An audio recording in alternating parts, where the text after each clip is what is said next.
আমি এই সেক্টরের রিফর্মের 3টা স্তম্ভ আছে, 3টা পিলার আছে। এই 3টা পিলারকে আমাদের মোটামুটি একই সাথে অগ্রসর হতে হবে যদি আমরা সার্বিকভাবে এই খাতটাকে আমরা যদি মানে উন্নয়নের দিকে নিতে চাই। সে 3টা পিলারের মধ্যে প্রথম পিলারটা হচ্ছে যে যেখানে যেই বিষয়ে আপনারা সবাই কথা বললেন, মোস্টলি যে পিলারের আন্ডারে এই আপনাদের প্রবলেম, ইস্যুস, চ্যালেঞ্জেস গুলা পড়ে, সেটা হচ্ছে যে গ্রাহকদের, পলিসি হোল্ডারদের আস্থা ফিরিয়ে আনা, জন আস্থা ফিরিয়ে আনা এই ইন্স্যুরেন্সের উপর। কিন্তু এটা একটা পিলার, প্রথম পিলার।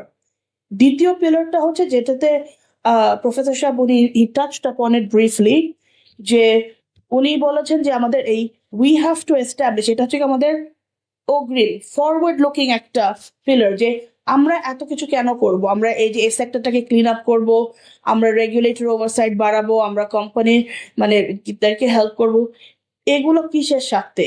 একটা ব্রডার দেশের ন্যাশনাল লেভেল আমাদের মানে অবজেক্টিভটা কি?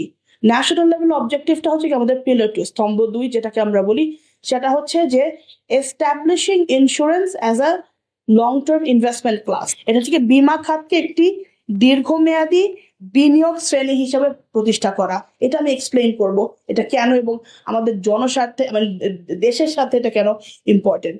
এবং তৃতীয় স্তম্ভ যেটা থার্ড পিলার, সেটা হচ্ছে যে আমাদের এই খাতের সক্ষমতা বাড়ানো, the capacity of this sector.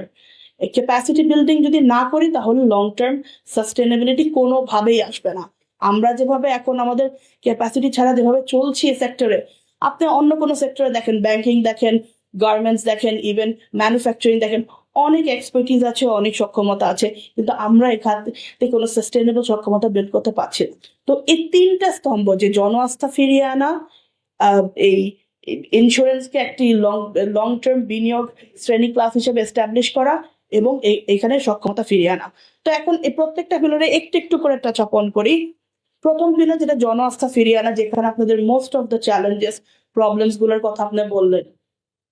অবশ্যই আমাদের এখন মানে অপরিশোধিত দাবি গুলো আছে হচ্ছে গিয়ে প্রায় মানে আনসেটল ক্লেম যেগুলো আছে, সেগুলো আমাদের টোটাল অ্যাজ অফ টুডে আমাদের নাম্বার অনুযায়ী, আমাদের যে ডেটা আছে ইদরাতে, সেটা অনুযায়ী হচ্ছে গিয়ে 7,000 কোটি টাকা।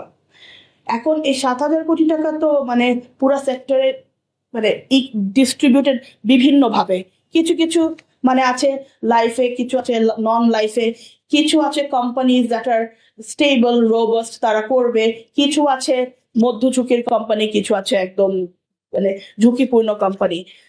তো এখন আমি যেটা আপনাদেরকে মনে হয় বলেছিলাম যে আমাদের আপনাদের প্রধান নির্বাহী মিটিং গুলাতে, যে কিছু কিছু ক্ষেত্রে এটা একটা সেক্টরাল ইস্যু, কিছু কিছু ক্ষেত্রে এগুলা ওয়ান সাইজ ফিটস অল না, ইন্ডিভিজুয়াল কোম্পানির সাথে বসতে হবে।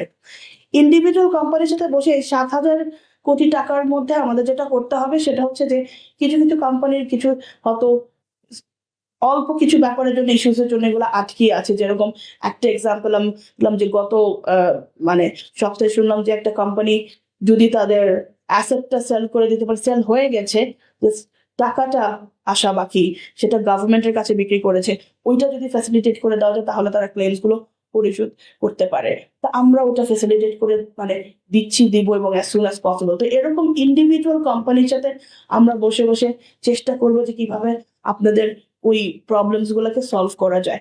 মাইক্রো ক্রেডিট তো আমাদের দেশে এখন মানে অনেক আগের থেকে এটা হচ্ছে গিয়া মানে it's on and it's working really well. Micro credit একেবারে মানে গ্রাসরুট লেভেল পর্যন্ত এটা আমরা করতে পেরেছি দেখে, এবং এটা আমাদের ডেভেলপমেন্টের একটা অন্যতম বড় অবদান। কিন্তু সেই মাইক্রো ক্রেডিটের চ্যানেল গুলো ইউজ করে মাইক্রো ইন্স্যুরেন্স আমরা করতে পারি নাই এখনো, যেটা করা দরকার এবং করতে হবে।